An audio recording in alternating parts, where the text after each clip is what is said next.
चाहे त्यो एउटा परिवार होस्, सङ्घ संस्था, समाज र राष्ट्र नै किन नहोस्, त्यसको सर्वाङ्गीण विकास र स्थायित्व भन्ने कुरा त्यहाँको व्यवस्थापकीय क्षमता र शैलीमा भर पर्दछ। किन कुनै सङ्घ संस्था स्थापनाको छोटो समयमा नै सफलताको चरम बिन्दुमा पुग्दछ, जबकि अर्को सङ्घ संस्था पुग्न सक्दैन? यसको कारण मूलतः त्यहाँको व्यवस्थापन नै हो। त्यसैले भनिन्छ नि, management is what the modern world is all about.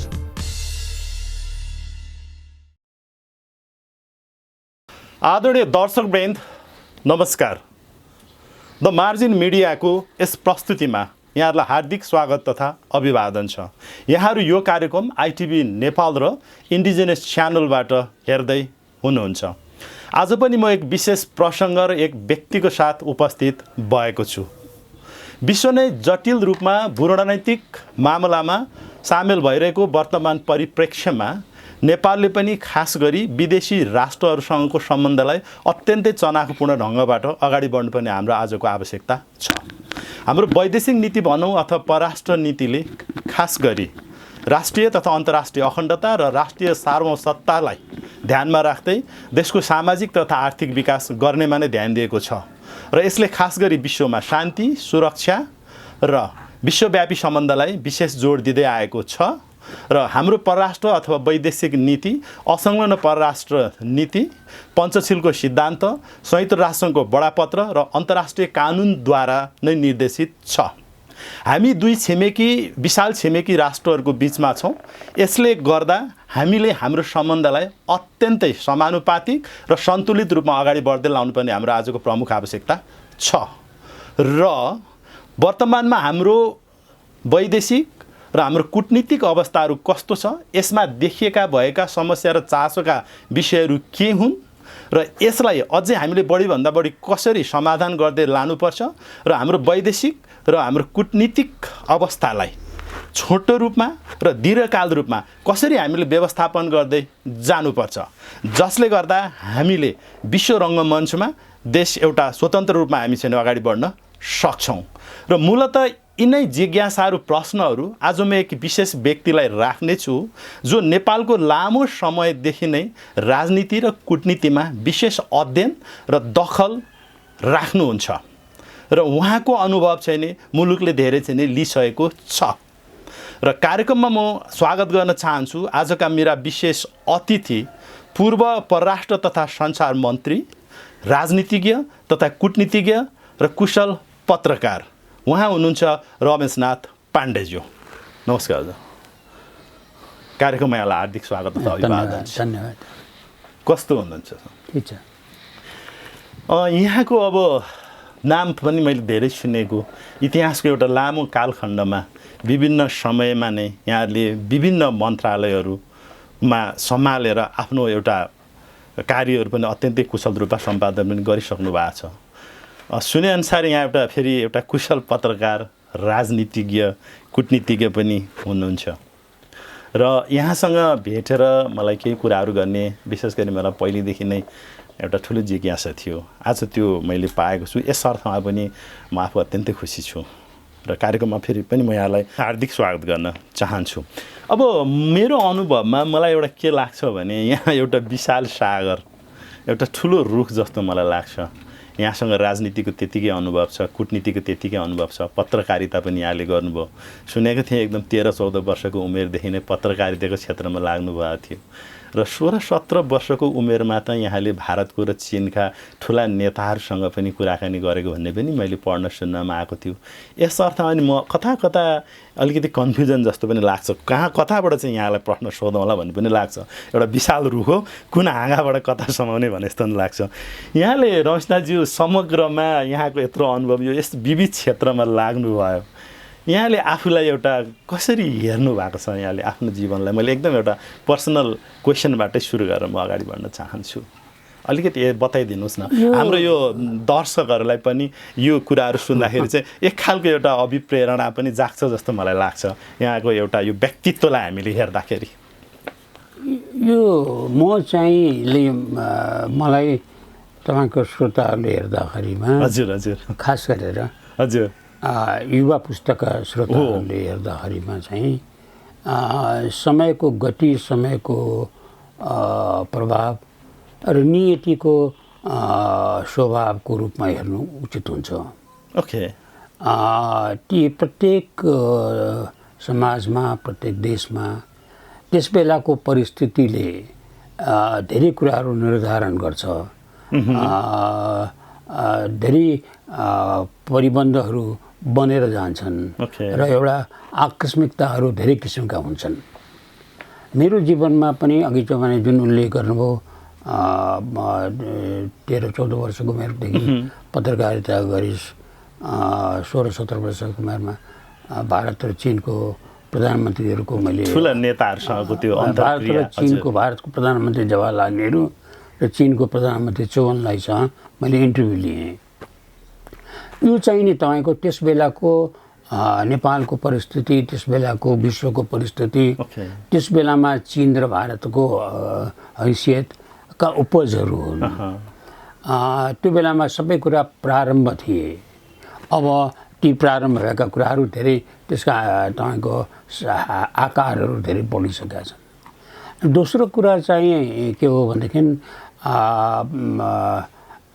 कुनै पनि कुरा मानिसले आफ्नो चाहनाले मात्रै निर्धारण गरेको हुँदैन। हजुर। त्यो समयले पनि निर्धारण गर्छ। मैले अघि भने नियतिले पनि निर्धारण गर्छ। मेरा जीवनमा जति घटनाहरू भए धेरै कुराहरू कम उमेरमै भए हो। त्यो चाहिने तपाईँको त्यसको कारण खोतलेर मैले हिँडेको छैन। तर मलाई चाहिँ लाग्छ कि त्यसको कारण चाहिँ समयको आकस्मिकताहरू हुन्, समयको आवश्यकता। एउटा समयको माग थियो, त्यो मागलाई यहाँले त्यसरी पुरा गर्दै जानुभयो। मैले पुरा गर्यो भने मबाट समयले आफ्नो चाहनाहरू पुरा गर्दै गयो भनेर भन्छु। समयले खोज्यो। किनभने यो मानिस चाहिँ स्वयं मानिस म भए पनि मभन्दा धेरै परिपक्व मानिसहरू, धेरै ठुल्ठुला योगदान दिएका मानिसहरूको पनि कुरा गर्दामा ती स्वयं इतिहास हुँदैनन्। इतिहासले मानिस बनाउँदैन, मानिसले इतिहास बनाउँछ। हजुर। प्रत्येक इतिहासमा धेरैजना मानिसहरूको सङ्गालो हुन्छ त्यसमा। तर मानिस एउटा व्यक्ति त्यसको त्यो इतिहासको कमा हुनसक्छ। अलि ठुलो त्यसले ऐतिहासिक काम गरेको भए त्यो मानिस पूर्ण विराम फुल स्टप हुनसक्छ। अथवा त्योभन्दा पनि धेरै ठुलो काम गरेको भए एउटा प्याराग्राफ हुनसक्छ। तर इतिहास, सिङ्गो इतिहास त्यो मानिस बन्दैन। हजुर। किनभने यहाँले समयको कालखण्डमा राजा महेन्द्र, त्यसपछि राजा वीरेन्द्र, त्यसपछि राजा ज्ञानेन्द्र र पहिले पनि राजा महेन्द्रकै कार्यकालमा पनि यता नेपाली काङ्ग्रेसका संस्थापक नेता विश्वेश्वर प्रसाद कोइरालासँग पनि नजिक रहेर नि यहाँले धेरै कामहरू गर्नुभएको भन्ने पनि हामी सुन्नमा आइरहेको छौँ। त्यो चाहिँ नि तपाईँको त्यो यो चाहिँ हेर्सेमा नजानुहोस्। विश्वेश्वर प्रसाद कोइरालासँग बसेर मैले काम गरेको होइन। हजुर हजुर। पत्रकारको राजनीतिज्ञसँग सम्बन्ध हुन्छ। राजनीतिज्ञलाई पत्रकार चाहिन्छ, पत्रकारलाई राजनीतिज्ञ चाहिन्छ आफ्नो कारणले गर्दामा। तर मैले उहाँसँग बसेर काम गरे होइन। काम गर्ने मेरो उमेर पनि थिएन।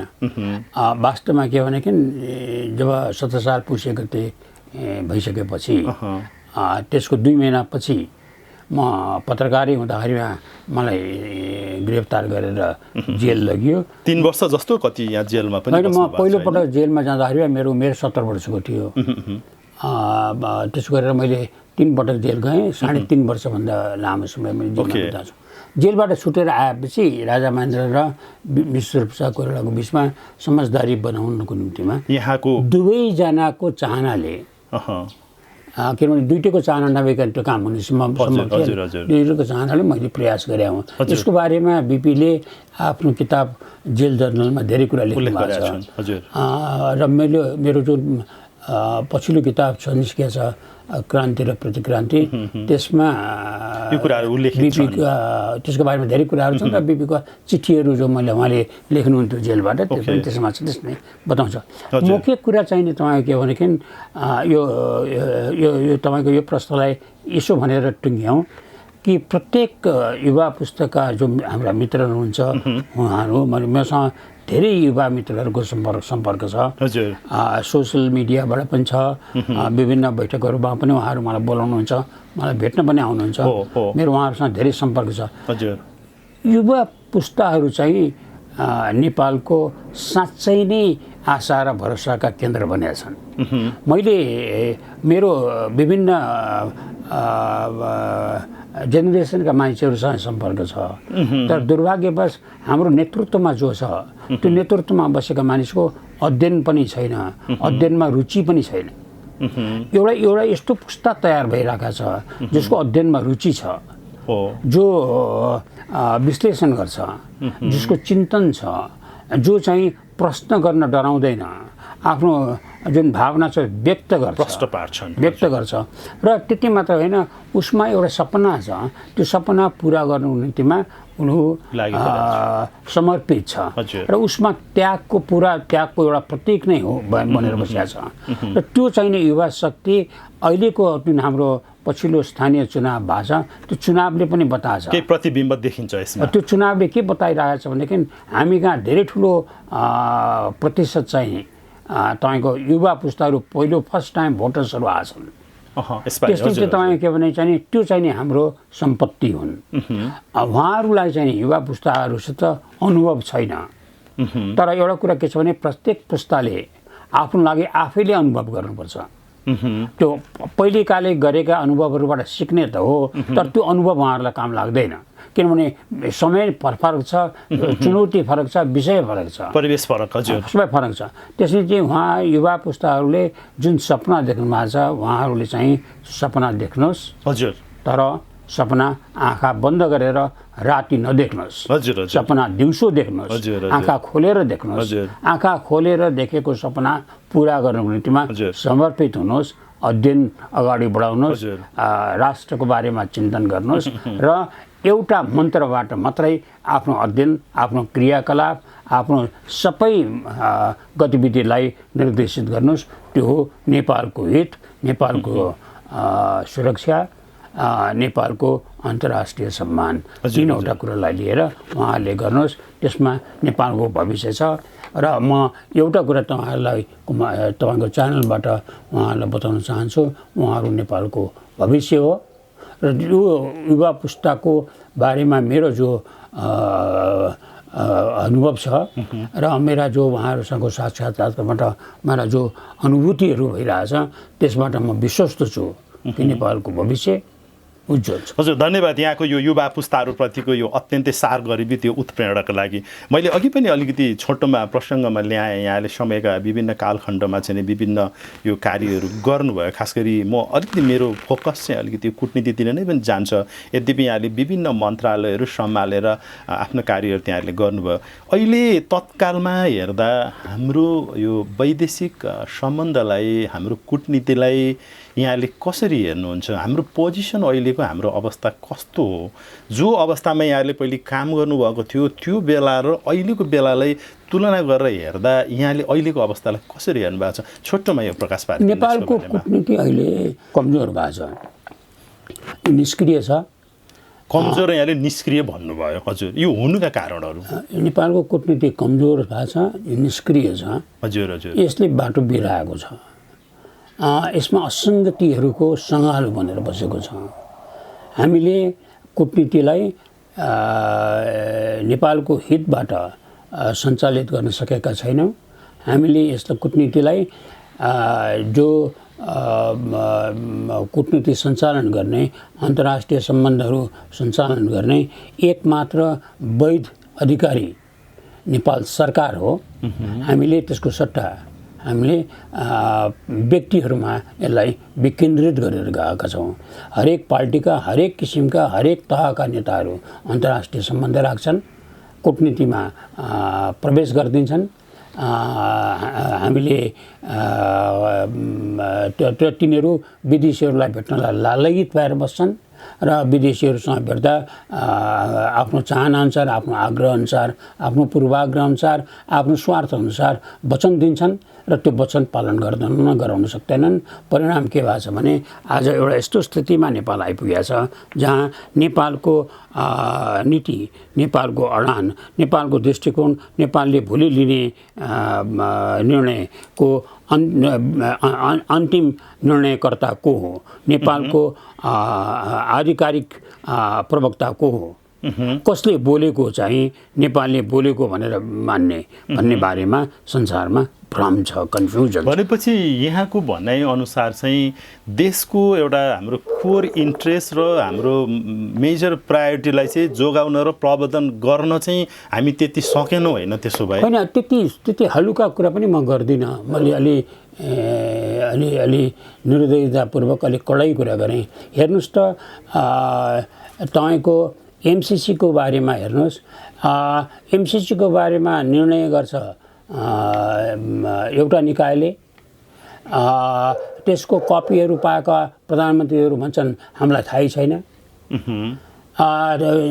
नेपालको सार्वभौम अधिकार लिएर बसेको क्याबिनेट हुन्छ, त्यो क्याबिनेटले निर्णय गर्छ त्यसमा हामी नेपालको नीतिमा यो मान्य छैन भनेर। नेपालले त्यो मान्य छैन भनिसकेको निर्णयलाई कार्यान्वयन गर्नको निम्तिमा परराष्ट्र मन्त्रालयमा पठाइन्छन्, जबकि परराष्ट्र मन्त्रालय त्यसको बारेमा अगाडि नै पूर्व जानकार छैन। परराष्ट्र मन्त्रालयमा पठाउँछ र परराष्ट्र मन्त्रालयले के भन्छ भने हामी यसलाई अध्ययन गरिरहेछौँ भन्छ। नेपाल सरकारको सर्वोच्च निकाय क्याबिनेटले गरेको निर्णय कार्यार्थ पाएको कुरालाई अध्ययन गर्नुपर्ने, अध्ययन चाहिने एउटा मन्त्रालयले गरिराखेको छ र त्यो अध्ययन अहिलेसम्म पुरा भएको छैन। अहिलेसम्म अमेरिकन सरकारलाई चिठी गएको छैन। त्यसको अर्थ के हो भने चाहिँ तपाईँको नेपाल सरकारको फाइनल अथोरिटी को हो त? कसको अथोरिटी चाहिँ नेपाल सरकारका विभिन्न अङ्गहरूले त्यसलाई कार्यान्वयन गर्छन् भन्ने कुरामा नै एउटा प्रश्न चिन्ह खडा भएको छ। हजुर हजुर। त्यस निम्ति तपाईँको यो त एउटा उदाहरण कुरा मात्रै हो। वास्तवमा कुरा के हो भने हाम्रा धेरै जस्ता निर्णयहरू हामीले गऱ्यौँ, जुन निर्णयहरू व्यक्तिगत आधारमा गऱ्यौँ अथवा कसैको स्वार्थको निम्तिमा गऱ्यौँ, हामीले राष्ट्रको स्वार्थबाट हामी निर्देशित भएनौँ। हामीले राष्ट्रिय रूपमा गरेका जुन निर्णयहरू छ र राष्ट्रलाई नै असर पार्ने निर्णयहरू छ त्यसमा सम्बन्धित मन्त्रालय र सम्बन्धित विभागहरू अथवा सरकार नै त्यसमा पूर्ण रूपमा जिम्मेवारी हुन सकेनौँ भन्ने यहाँको भनाइरह्यो होइन? होइन, मेरो भनाइ मैले मूल कुरा के हो भनेदेखि हामीले हाम्रो परराष्ट्र नीतिलाई नेपालको बृहत हितको निम्तिमा त्यसलाई लक्षित बनाउनुपर्छ र त्यो लक्षित बनाउँदाखेरिमा त्यसको प्रत्येक निर्णयहरू नेपाल सरकारकोले नेपालको हितमा गर्नुपर्छ। यहाँ के भयो भने चाहिँ हामी कुनै आग्रहबाट अथवा कुनै पूर्वाग्रहबाट अथवा कुनै व्यक्ति अथवा समूहको तात्कालिक स्वार्थको लागि निर्णय गराउँछौँ र त्यो निर्णयमा राष्ट्रलाई लिएर जान सक्दैनौँ। परिणाम के हुन्छ भने हरेक वर्गको, हरेक सरकारको विभिन्न अङ्गहरूकै अब विभिन्न स्वरहरू सुनिन थालिएछ। यहाँले अघि दुईटा शब्दलाई महत्त्वपूर्ण रूपमा यहाँले भन्नुभएको थियो, हाम्रो वैदेशिक नीति अथवा परराष्ट्र नीति अथवा कूटनीतिको कुराहरू गर्दा केही व्यथिति र यो कुथितिको कुराहरू यहाँले भन्नुभयो नि, यहाँको अनुभवमा यति लामो समयसम्म काम गरेको र अहिले देखिएको यो व्यथिति र कुथिति यहाँले केलाई ठान्नु भएको छ जसले गर्दा जुन रूपमा हाम्रो यो अगाडि बढ्नुपर्ने हो, मुलुकलाई चाहिएको त्यो हुन नसकेको यहाँले इङ्गित गर्नु खोज्नुभएको कतातिर हो यो? मलाई लाग्छ त्यसको निम्तिमा तपाईँले जुन तपाईँको कार्यक्रम सञ्चालन गर्नुभएको छ म्यानेजमेन्ट टक भनेर, त्यो म्यानेजमेन्टकै कारणले भएको छ, म्यानेजमेन्टकै विकनेसेस हो यो। हजुर, व्यवस्थापन हाम्रो गलत भयो। व्यवस्थापन हाम्रो व्यवस्थापनको जुन त्यो डिसिप्लिन हो, अनुशासन हो, त्यसलाई हामीले भङ्ग गऱ्यौँ। म्यानेजरियल र म्यानेजमेन्ट इथिक्स हाम्रो हुन सकेन। इथिक्स होइन, हामीले त्यो म्यानेजमेन्टको महत्त्व नै बुझेनौँ, मिसम्यानेज गरेर लिएर गयौँ हामीले। हजुर हजुर। राष्ट्रको सञ्चालन हामीले मिसम्यानेजमेन्टबाट भएको छ, म्यानेजमेन्टबाट भएको छैन। हजुर हजुर। परिणाम के भएको छ भनेदेखि हरेक अङ्गले हरेक दिन हरेक किसिमका कुरा गरेर गएको छ जसको एक अर्कासँगको असङ्गति बढेर जान्छ। र त्यसको परिणाममा आजको स्थितिमा के भएछ भनेदेखि चाहिँ त्यसले गर्दाखेरिमा विश्वसनीयता नेपालको घटेर गएको छ। म एउटा उदाहरण तपाईँलाई यसको निम्तिमा तपाईँ के भनेदेखि अहिले जुन अहिले सारा विश्व परिस्थितिमा एउटा ठुलो उथलपुथल ल्याइराखेको युक्रेनको युद्ध छ, त्यो युक्रेनको युद्ध अचानक सुरु भएको होइन। युक्रेनको युद्धभन्दा अगाडि रुसले क्रिमियामा खाएको थियो। त्यो रुसले क्रिमियामा खाँदाखेरिमा बेसिक प्रिन्सिपल तपाईँको आघात भएको थियो। बेसिक प्रिन्सिपल भने हरेक सदस्य राष्ट्रको भौगोलिक अखण्डता, राष्ट्रिय सार्वभौमिकता, स्वतन्त्रता त्यसलाई सुरक्षित पारेर राख्नुपर्ने थियो। त्यसमा संयुक्त राष्ट्रसङ्घमा महासभामा भोटिङ हुँदा नेपालले त्यसमा अडान लिएन। हामी त्यो क्रिमियालाई सोभियत रुसले खाएको कुराको विरोध हामीले गरेन। एउटा अडान नेपालको त्यो भयो। अहिले युक्रेनमा जब रुसले आक्रमण गर्यो हामीले त्यो आक्रमणको विरोध गर्यौँ। यो दुईटाको सामञ्जस्यता के भयो त? नीतिगत सामञ्जस्यता। प्रिन्सिपल त मिलेन। प्रिन्सिपल पहिलोको गलत थियो, अहिलेको ठिक छ, तर त्यो गलत किन भयो त? त्यसलाई हामीले निरिकल गर्न र विश्लेषण गर्न सकिएन। के भने हामी हरेक पटक हाम्रो, मैले अघि मिसम्यानेजमेन्टको कुरा गरेँ, हरेक पटक हामी गल्ती गर्छौँ, तर त्यसबाट सिक्दैनौँ हामी। त्यो गल्तीको चाहिने मूल्याङ्कन गर्दैनौँ। हामी कहाँ विमान दुर्घटना हुन्छ, हामी बडा तदारुकताका साथ त्यसको जाँच आयोग गठन गर्छौँ। त्यो जाँच आयोगले के रिपोर्ट दिन्छ थाहा छैन। अधिकांश केसहरूमा जाँच आयोगले त्यो मरिसकेको पाइलटको थाप्लामा हालिदिन्छ। अनि त्यसपछि त्यसलाई प्रिभेन्ट गर्न, अब चाहिँ त्यसलाई दोहोरिन नदिने कुराहरू हामी गर्दैनौँ। अब परिणाम के भयो त भन्दा दुइटै कुरालाई जोडौँ, तपाईँको मिसम्यानेजमेन्टको कुरालाई पनि जोडौँ र हाम्रो कुटनैतिक कमजोरीलाई पनि जोडौँ।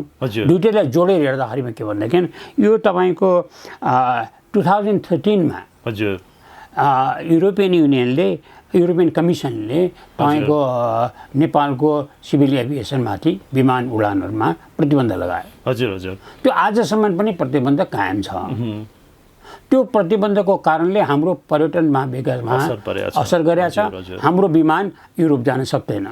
मलाई यहाँ सम्झना छ, म जुन बेलामा पर्यटन मन्त्री थिएँ त्यो बेलामा नेपाल एयरको फ्ल्याग क्यारियर युरोपको तपाईँको चाहिँ नि लन्डन पनि जान्थ्यो, टोकियो पनि जान्थ्यो, लन्डन पनि जान्थ्यो, फ्र्याङ्कफर्ट पनि जान्थ्यो। यता एसियामा तपाईँको ओसाका पनि जान्थ्यो जापानको, तपाईँको र धेरै गल्फ कन्ट्रिजहरूमा पनि जान्थ्यो। उतातिर तपाईँको के अरे हामी लन्डनकोमा बेलायतमा लन्डनमा हामीले अफिस खोलिसकेका थियौँ, लाइन गर्न तयारमा थियौँ। अहिले आएर हाम्रो गति के भएको छ तपाईँले देख्नु भएको छ। त्यो कारण के हो भन्नु कि चाहिँ नि हामीलाई त्यसमा चासो नै भएन। युरोपियन युनियनले यो कुरोको प्रतिबन्ध हटाउन त भन्नेमा हाम्रो त ब्रसल्समा राजदूतावास छ, हाम्रो कूटनीति चलेर बसिरहेको छ।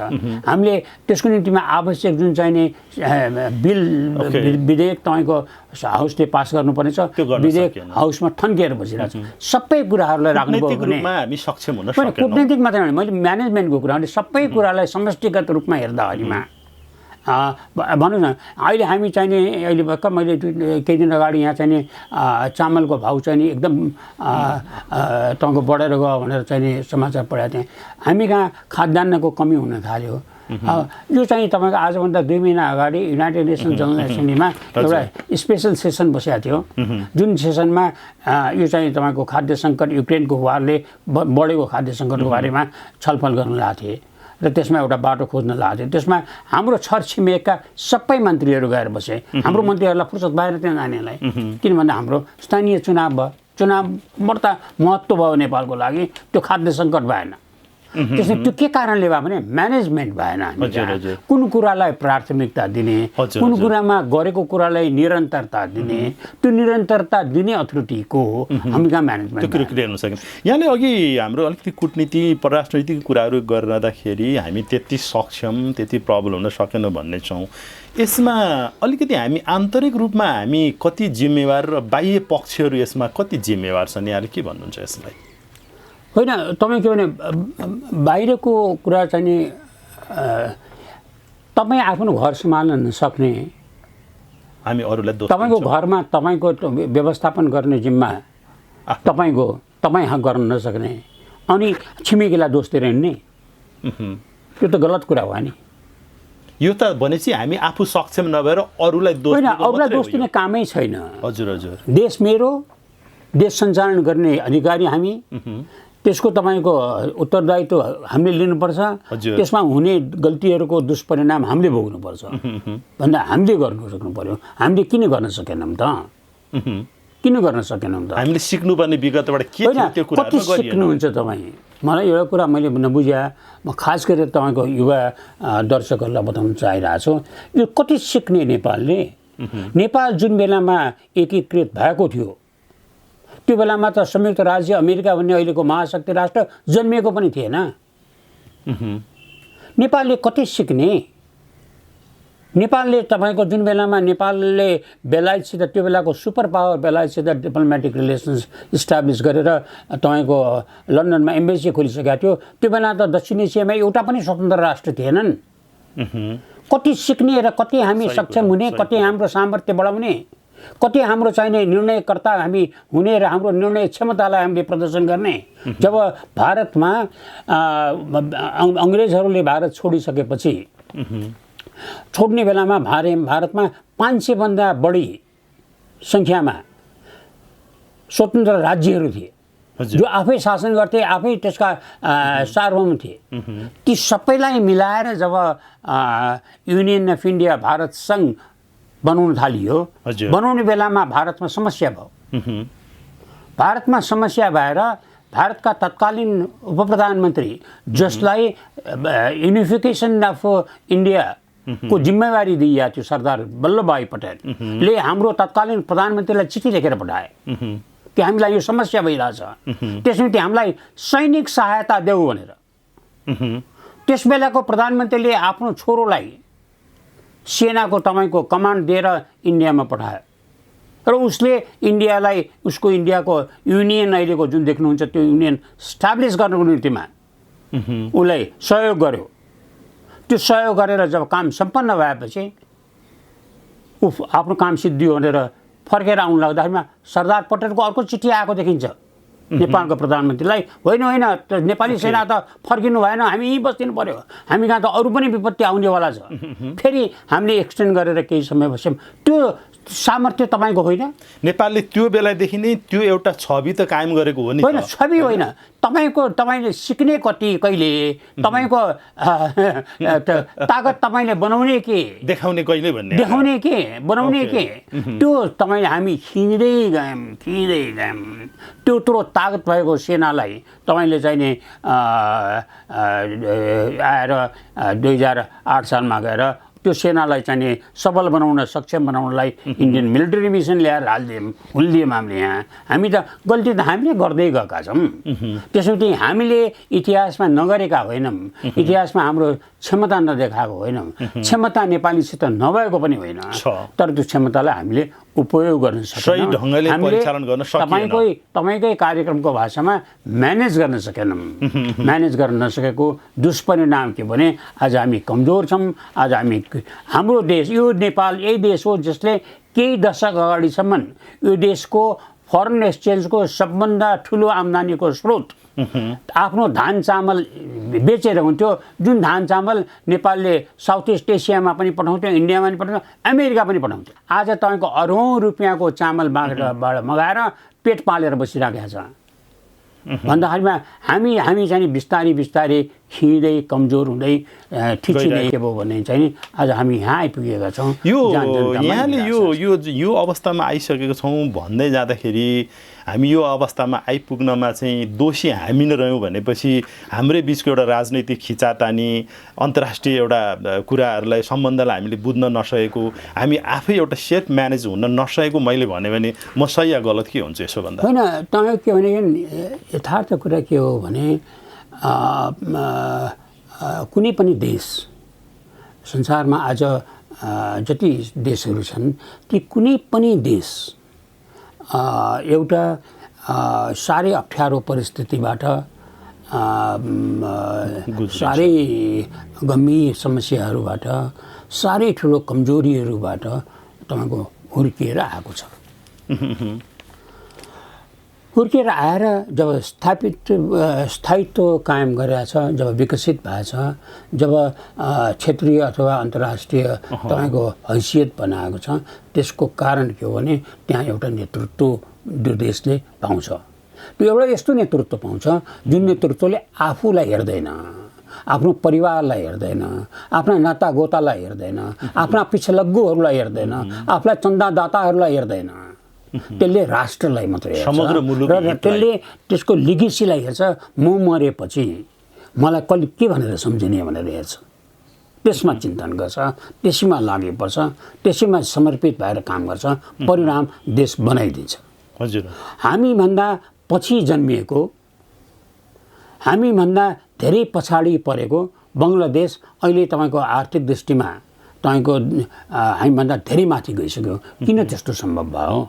हामी भारत र चीन दुवै देश हामी सरहका अल्पविकसित राष्ट्र थिए कि ती किन आर्थिक महाशक्ति बनिसके? हामी किन अहिले पनि मागेर खाने अवस्थामा छौँ? हामी कहाँ त्यसको कारण के हो भने दुईटा कारण। एउटा, हामीले नेतृत्व पाएनौँ, हाम्रो नेतृत्व स्वार्थी भयो, हाम्रो नेतृत्व आत्मकेन्द्रित भयो, हाम्रो नेतृत्वलाई त्यो पद मात्रै चाहियो, पद पाए बापतमा दिनुपर्ने राष्ट्रको निम्तिमा गर्नुपर्ने कुरामा ध्यान गएन। र दोस्रो कुरा के हो भनेदेखि हामी कहाँ त्यो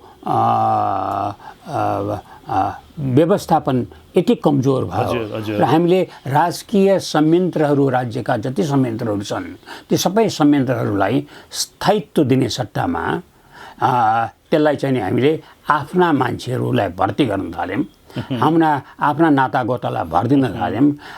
मेरो मान्छे योग्य हुँदैन, योग्य मान्छे मेरो नहुँदैन, त्यो राष्ट्रको हुन्छ। त्यो योग्य मान्छेलाई पन्छाएर मेरो मान्छे भर्ने, पैसामा बेचिदिने पदहरू, त्यस्तो जुन कुलत लाग्यो र कुलतको निरन्तरता नै संस्थागत हुँदै गयो। त्यसको परिणाम के भयो भने राष्ट्र कमजोर हुँदै गयो, राष्ट्रका संयन्त्रहरू चल्दैनन्। आजको दिनमा तपाईँले हेर्नुभयो भने के देख्नुहुन्छ भने दुई पटक विघटन भएको संसद छ। त्यो संसदले आफ्नो दुई पटक विघटन भएर दुवै पटक न्यायिक सक्रियताबाट पुनर्स्थापित भएको अवस्था जुन छ, त्यो पुनर्स्थापनालाई उसले त्यसको सार्थकता साबित गर्न सकेको छैन। तपाईँ त्यो न्यायपालिकालाई हेर्नुभयो भनेदेखि त्यसका दुईवटा प्रधान न्यायाधीशहरूमाथि महाभियोग लगाइए, जुन महाभियोग प्रमाणित हुन नसकेर एउटा महाभियोगबाट निस्केर फर्केर आफ्नो कार्यभारमा जानुभयो। अर्को महाभियोग हाउस पेश भएको छ, तर त्यो महाभियोगलाई थन्काएर राखिएको छ, त्यो महाभियोगलाई छिनोफानो गरिएको छैन। अझै महिनौ 4-5 महिनादेखि थन्केर बसिरहेको छ। त्यति मात्रै पनि होइन, अहिले हालको कुरामा जानुहोस्, कसरी हाम्रो म्यानेजमेन्ट बिग्रेर गएको छ, कसरी हामी अनुशासित भइराखेका छैनौँ, कसरी हाम्रो मूल्य प्रणालीहरू कमजोर भएर गएका छन् भन्नेमा तपाईँको बजेट तयार गर्ने बेलामा अनधिकृत व्यक्तिलाई राखियो भन्ने आरोप आयो। त्यो आरोपमा बुझ्नुपर्ने कुरा के हो भने चाहिँ नि गोपनीयताको शपथ नलिएको व्यक्ति कसरी त्यहाँ प्रवेश गरे? गोपनीयताको शपथ नलिएको व्यक्ति आउने बित्तिकै बजेटको गोपनीयता नै रहेन। त्यस्तो रह्यो भने त्यत्रो गम्भीर आरोप लागिसकेपछि अर्थमन्त्रीलाई हटाइएन। धेरै समयसम्म त्यो अर्थमन्त्रीलाई जोगाउने प्रयास गरियो। आखिरमा त्यो अर्थमन्त्रीले राजीनामा दिनु पर्यो। राजीनामा दिँदा जुन कमिसन गठन भयो, संसदले गठन भयो, त्यो संसदले गरेको गठन कामै गरिराखेको छैन। त्यस्तो कुराहरू त केही घन्टामा टुङ्गाउनु पर्ने कुरा थियो, ताकि केही घन्टामा त्यसलाई टुकाएर त्यसको जुन चाहिँ नि तपाईँको पत्यार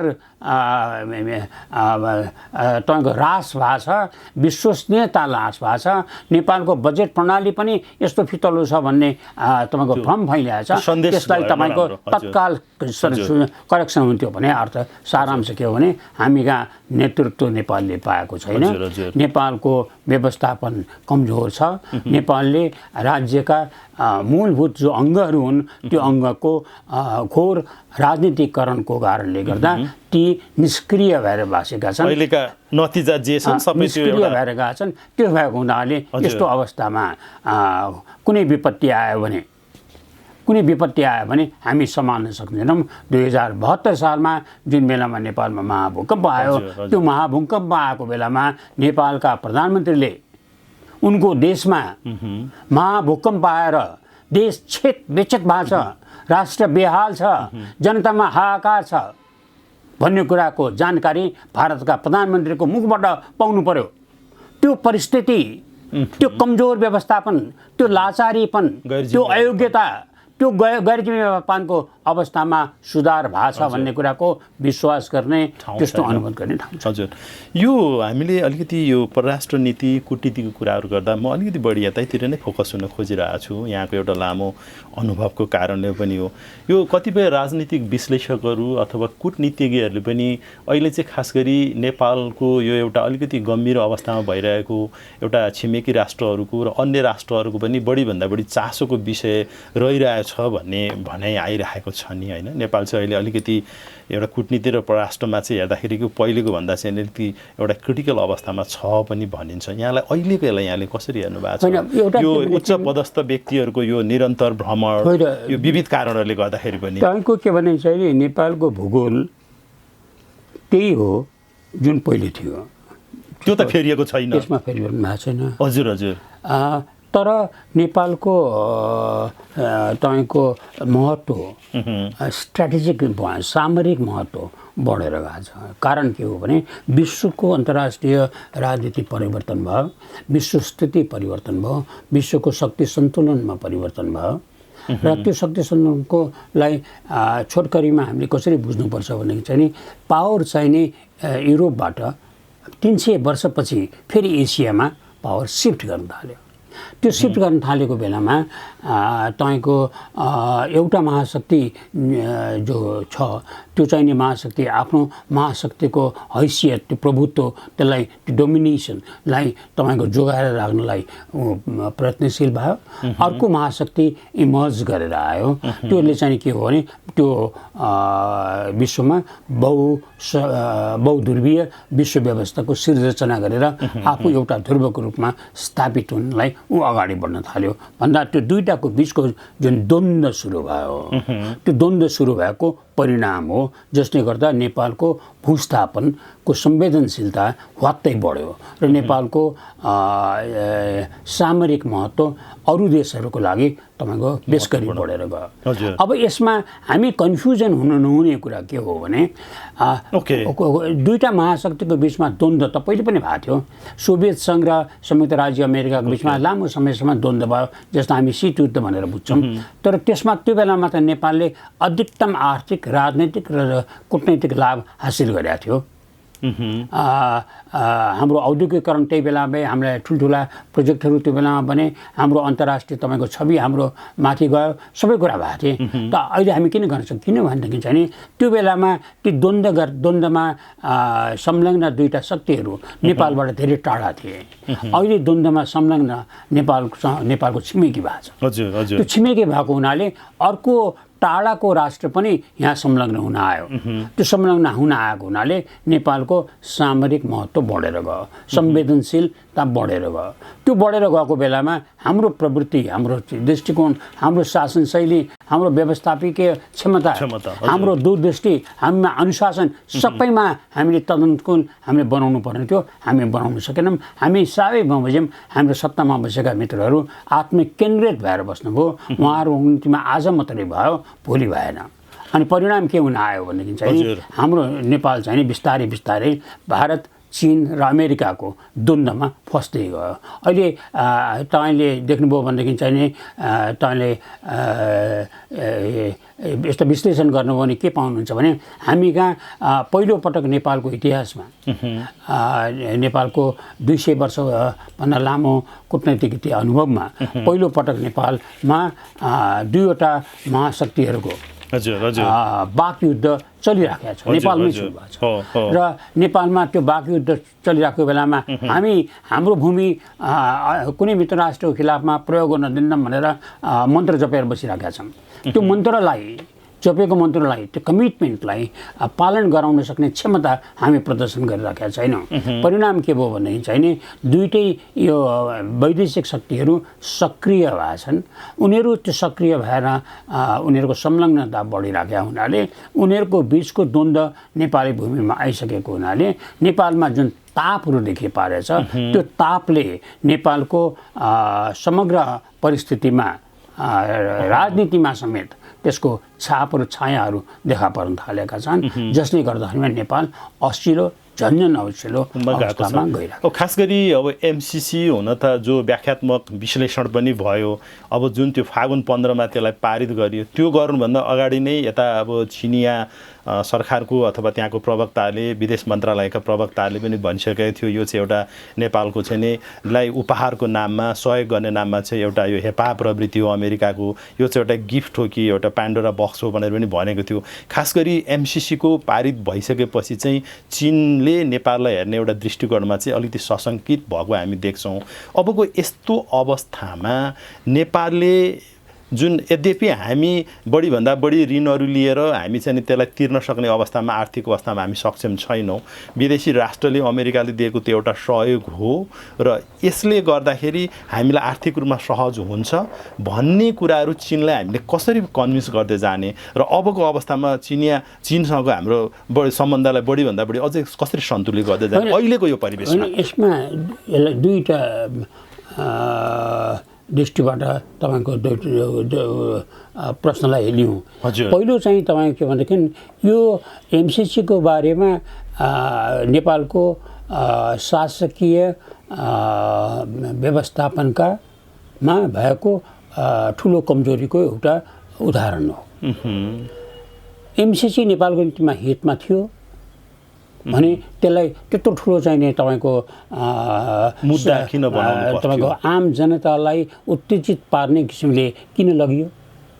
यदि त्यो थिएन भने किन स्वीकार गरियो? त्यसमा संलग्न एउटा पक्षमा त थिएन।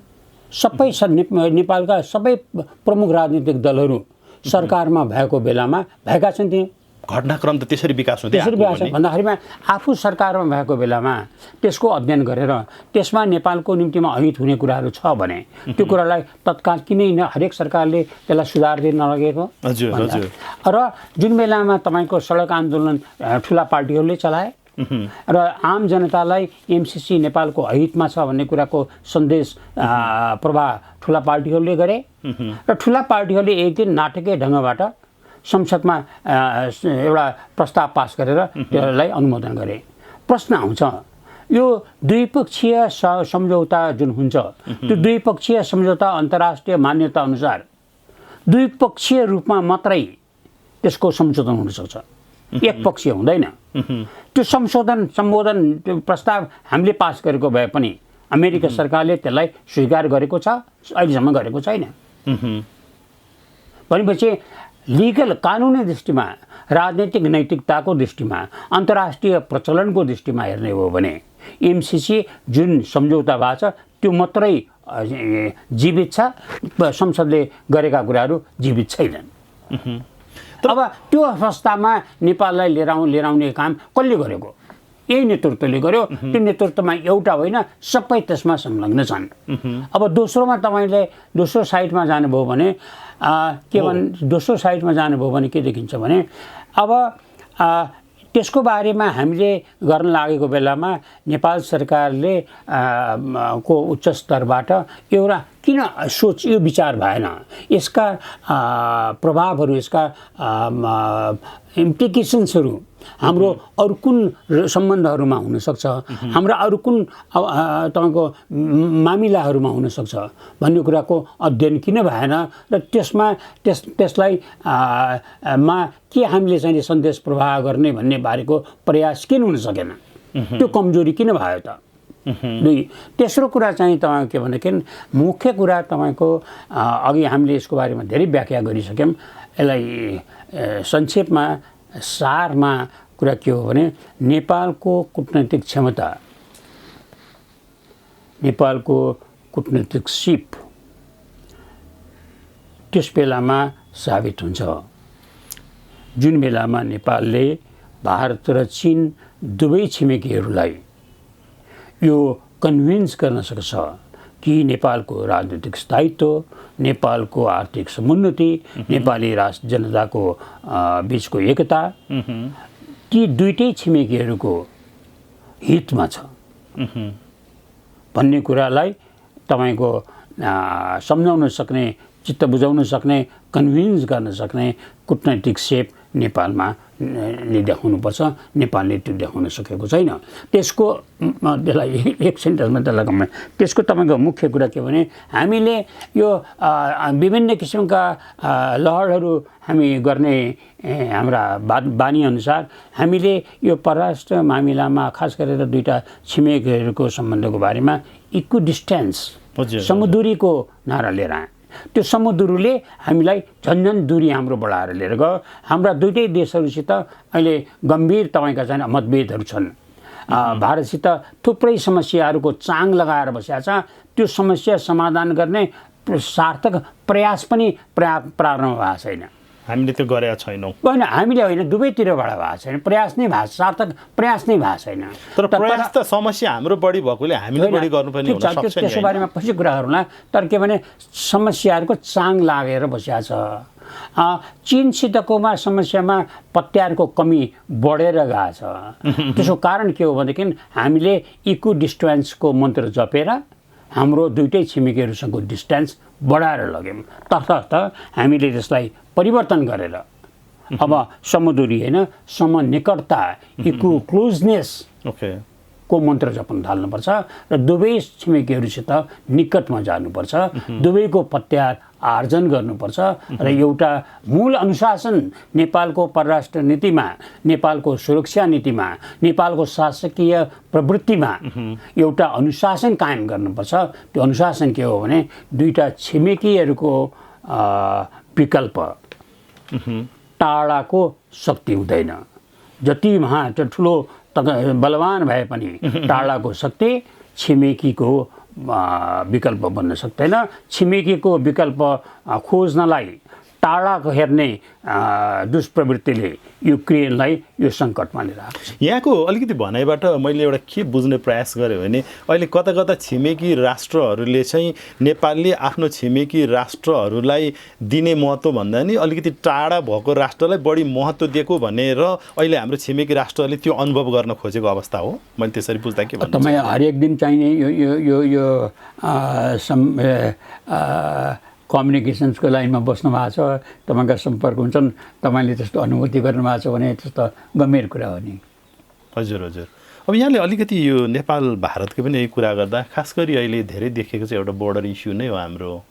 जस्तो अहिले मलाई के लाग्छ भने नेपालको मन्त्रीहरूको क्षमता र उनीहरूको चाहिँ एउटा कतिको यो डह्रो छ भनेर नाप्ने कसी नै के देखियो भने नेपालका कुनै पनि प्रधानमन्त्रीहरू अथवा सम्बन्धित मन्त्रीहरू चाहिँ भारत जाँदा यो विषयमा चाहिँ उठाए कि उठाएन भनेर उनीहरूको त एउटा क्षमता जाँच्ने कसी नै यो देखियो नि अहिले आएर। अब अलिकति बोर्डरको इस्युलाई हामीले के यो त एकदमै एउटा यो अनसल्भ प्रब्लम नै रहिरह्यो नि त। हामी त यसमा सधैँ अप्ठ्यारै परिरहेको अवस्था छ नि त। यद्यपि यो केही टेक्निकल विषयहरू हुन सक्ला फेरि। होइन, सीमा समस्या भनेकै छिमेकीको विषय हुन्छ। हजुर हजुर। टाढाका मुलुकहरू हुँदैन। हजुर। र सीमा समस्या भने चाहिँ तपाईँको यो चाहिँ नि लिगेसी हो, इतिहासले छोडेर गएको। नेपाल र भारतको सम्बन्धमा इतिहासले धेरै त्यस्ता इस्युजहरू छोडेर गएको छ जसको बोझा हामी दुवै देशको सम्बन्धमा परेको छ। भनेपछि यो त एउटा निरन्तर रूपमा गइ नै रहने भयो, अनसल्भ प्रब्लम नै रह्यो होइन? होइन, त्यस्तो समस्या भारतका अरू देशहरूसँग पनि छ। त्यस्तो समस्या हाम्रो चीनसँग पनि थियो, चीनका अरू देशहरू पनि छ। त्यस्तो छैन सबैका होलान्। तर मुख्य कुरा के हो, त्यसको समाधान गर्नुपर्छ। समाधान गर्नको लागि सीमा समस्या भनेको चाहिँ आम जनतासित प्रत्यक्ष सम्बन्ध राख्ने कुरा हो। आम जनताको इमोसन तपाईँको भावनात्मक उत्तेजनासँग सम्बन्ध राख्ने कुरा हो, उसको जनजीवनसँग सम्बन्ध राख्ने कुरा हो। त्यसैले यो कुरालाई सामान्य ढङ्गबाट हेर्नु हुँदैन। त्यो सीमा समस्याको तपाईँको समाधान गर्नको निम्तिमा दुवै देशका सरकारहरूले जति पनि संसारमा जति पनि दुईटा देशहरूको बिचमा सीमा समस्याहरूको समाधान भएको छ त्यो शान्त कूटनीतिबाट भएको छ, कूटनीतिक सिपबाट भएको छ। कूटनीतिक सिपको दुईवटा आधार हुन्छ। एउटा त्यो जसले कूटनीतिक सञ्चालन गर्ने हो त्यो सञ्चालन गर्नेको साथमा अनुभव र क्षमता हुनुपर्छ, अधिकार हुनुपर्छ। अधिकार नभएकोले त्यसले गर्न सकिँदैन। दुईटा त्यसले गरेको निर्णय जुन छ, त्यसले तयार गरेको जुन फर्मुला छ त्यो फर्मुलालाई एक्जिक्युट गर्न सक्ने, कार्यान्वयन गर्न सक्ने क्षमता भएको सरकारहरू दुवै देशमा छन् हुन्छ।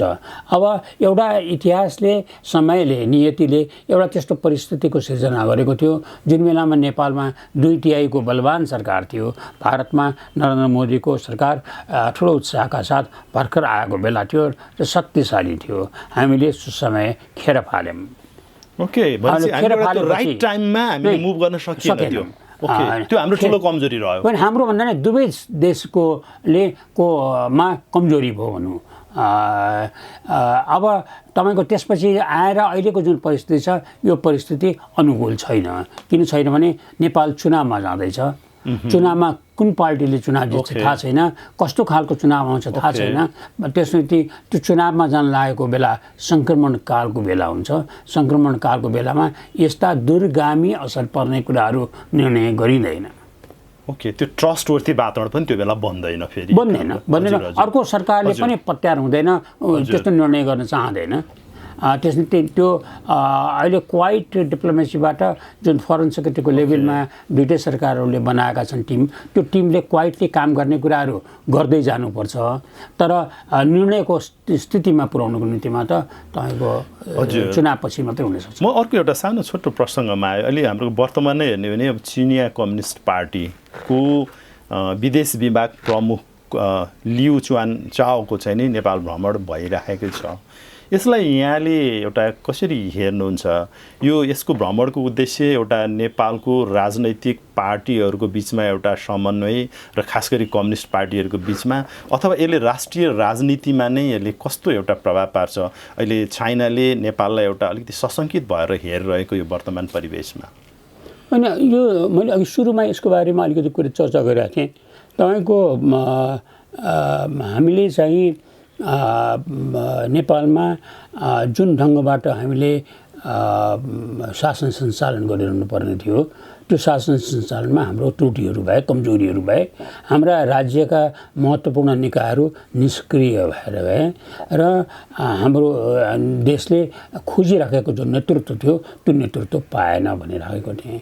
अहिलेको अवस्थामा के देखिन्छ भने भारतबाट पनि, भारतका सत्तारूढ दलका नेताहरू नेपाल आउनुभयो। उहाँले पनि विभिन्न दलका नेताहरूलाई भेट्नुभयो। चीनबाट आउनुभयो, उहाँले पनि भेट्नुभयो। त्यस्तै के बताइरहेको छ भने नेपालको परराष्ट्र नीति, नेपालको अन्तर्राष्ट्रिय सम्बन्ध, ती देशहरूसँगको तपाईँको द्विपक्षीय सम्बन्धका कुराहरू सञ्चालन गर्नको निम्तिमा नेपाल सरकारसित होइन, नेपालका राजनीतिक दलहरूसित सम्बन्ध बढाउने, समझदारी विकास गर्ने र सम्पर्क विस्तार गरेर लग्ने प्रयासमा दुईटै छिमेकीहरू गएको देखिन्छ। त्यो दुईटै छिमेकीहरू गएको जानुको अर्थ के हो भने त्यो चाहिने तपाईँको सरकार निष्क्रिय भयो। मैले अघि सुरुमा भने नेपालको कूटनीति बरालिँदै गएको छ।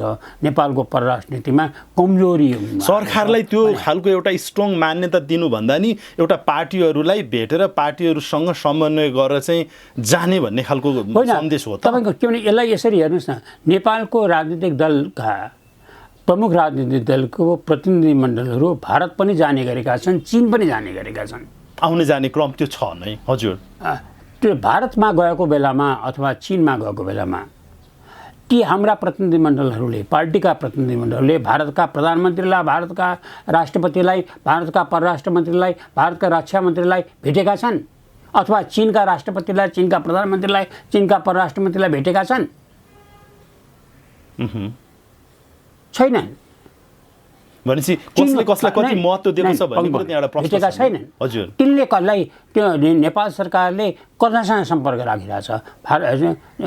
भारत सरकारले कोसित सम्पर्क राखिरहेको छ भन्दा भारत सरकारले नेपाल सरकारसित सम्पर्क राख्नुपर्छ। चीन सरकारले नेपाल सरकारसित सम्पर्क राख्नुपर्छ।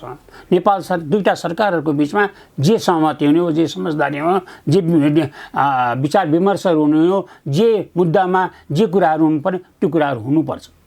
राजनीतिक दलले बसेर तपाईको अन्तर्राष्ट्रिय सम्बन्ध विस्तार गर्ने जुन प्रचलन नेपालमा हुर्किँदै आएको छ, त्यो हुर्किँदै आएको कारणले यो विस्तार भएर गएको छ।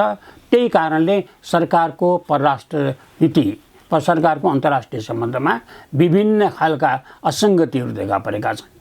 त्यस कारणले भएका छन्। यसको सारा संसारमा स्थापित भएको, प्रचलित भएको, संसार लाभान्वित भएको प्रवृत्ति के हो भनेदेखि देशको परराष्ट्र नीति, देशको अन्तर्राष्ट्रिय सम्बन्ध, देशको कूटनीति सञ्चालन देशको सरकारले गर्छ, व्यक्तिले होइन, पार्टीले होइन। यहाँ व्यक्ति र पार्टीले गराउने जुन प्रचलन भएको छ त्यसले देशलाई हानि गरेको छ, त्यसले नेपाललाई दुर्घटनातिर लगिरहेको छ।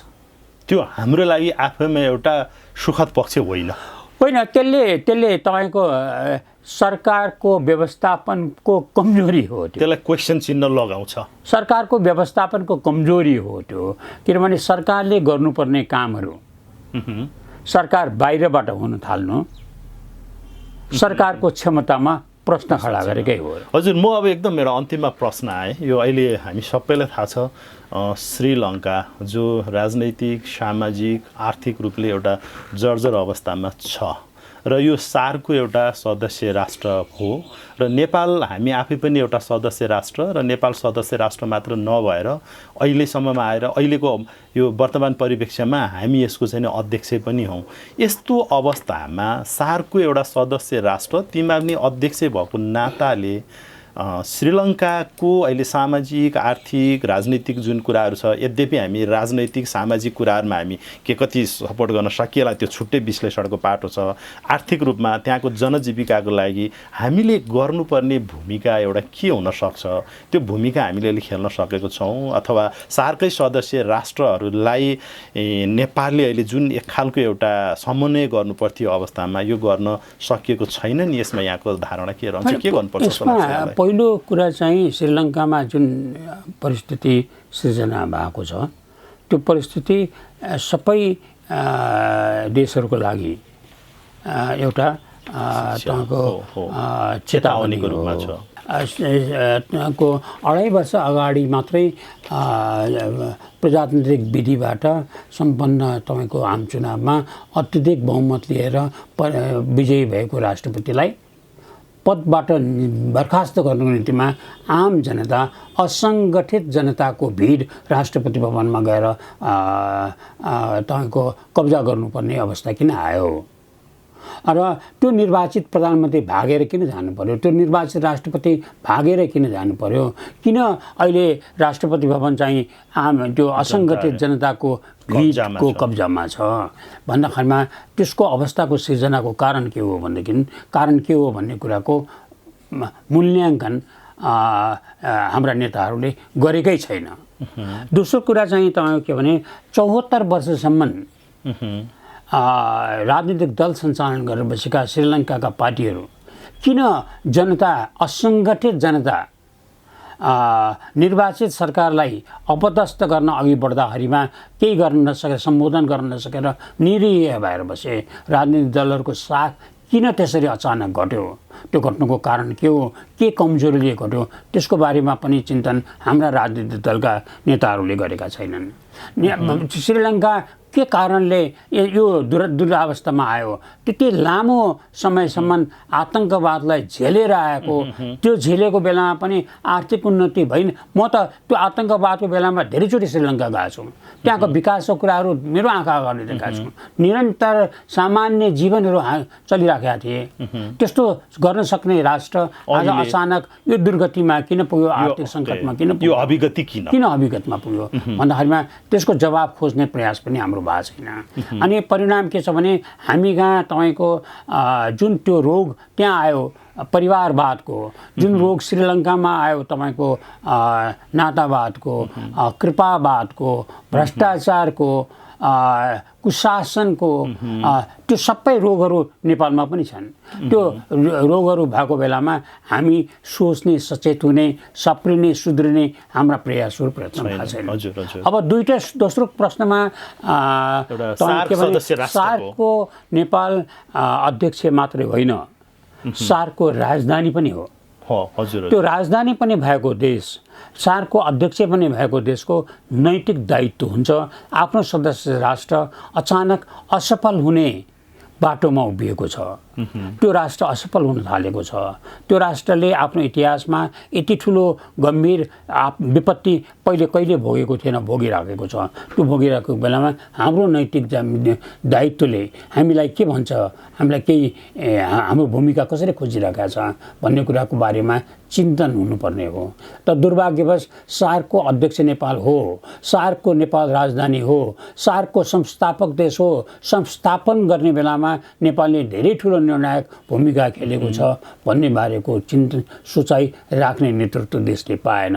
नेपालले त्यो कुरालाई चटक्क बिर्सियो र यही बेलामा हामीले सार्कको अध्यक्षको रूपमा हामीले अलिकति सक्रियता देखाएर सार्कलाई सक्रिय पनि बनाउन सक्दैनौँ, भिजिट हुन सक्दैन अहिले। तर हामी यो भर्चुअल मिटिङ त गर्न सक्यौँ नि, त्यसमा त सरसल्लाह गर्न सक्यौँ नि। क्वाइट डिप्लोमेसीबाट प्रधानमन्त्रीजीले सार्कका अन्य राष्ट्रहरूसित टेलिफोनमा त वार्ता गर्न सक्नुहुन्थ्यो नि।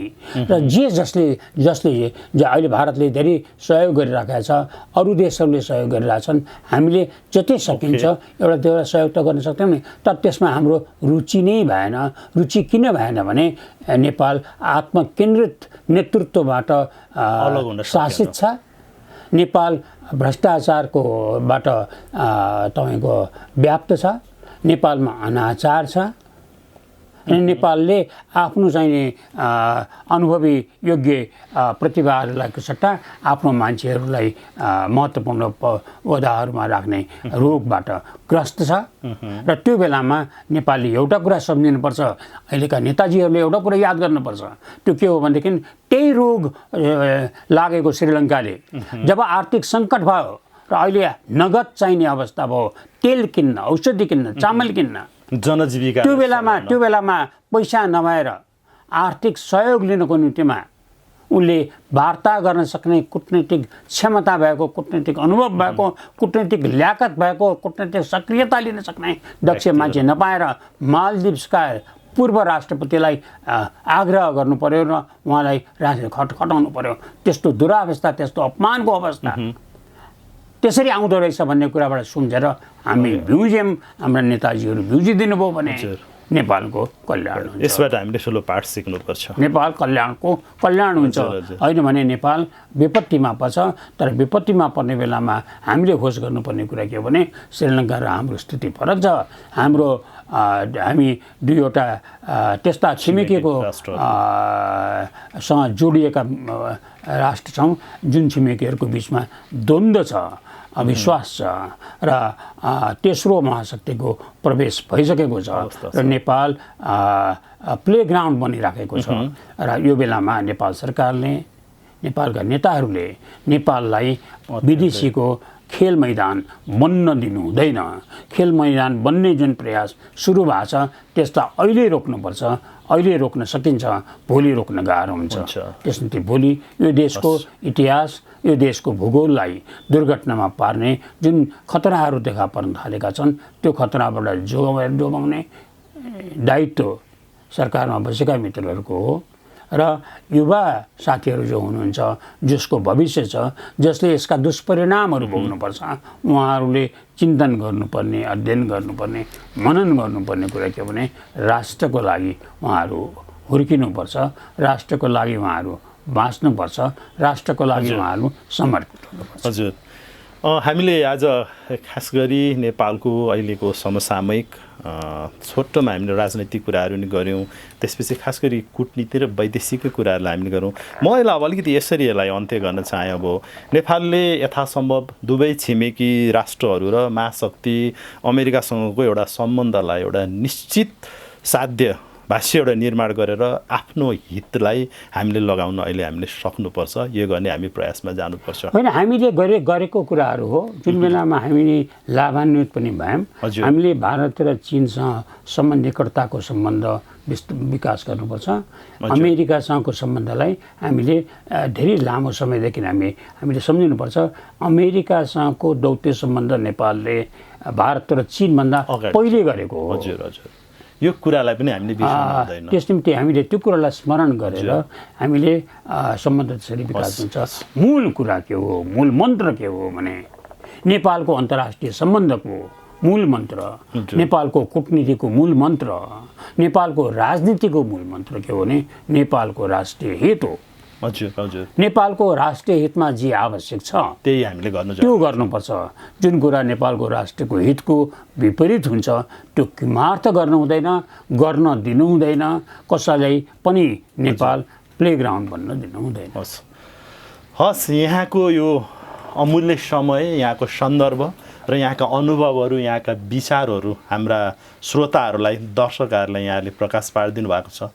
यसको लागि पनि म व्यक्तिगत मेरो तर्फबाट र हाम्रो मार्जिन मिडिया र द आइटिभी नेपाल र इन्डिजिनियस टेलिभिजनको तर्फबाट पनि यहाँलाई धेरै धेरै धन्यवाद दिन चाहन्छु। यहाँ एउटा देशको राजनीतिको, पत्रकारिताको र कूटनीतिको एउटा जीवन्त इतिहास हुनुहुन्छ। यस अर्थमा पनि म यहाँलाई यहाँको दीर्घ स्वस्थ जीवनको पनि कामना गर्न चाहन्छु। यहाँको समय र सन्दर्भलाई यहाँलाई धेरै धेरै धन्यवाद। हस्त दर्शकवृन्द, हामी कार्यक्रमको अन्तमा आइसकेको छौँ। हामी यसै गरी अर्को विशेष प्रसङ्ग र सन्दर्भ र व्यक्तिको साथ म फेरि उपस्थित हुने नै छु। त्यतिन्जेलको लागि मलाई बिदा दिनु होला। हस्त, नमस्कार, धन्यवाद। यहाँहरूको आगामी दिन सुखद रहोस्।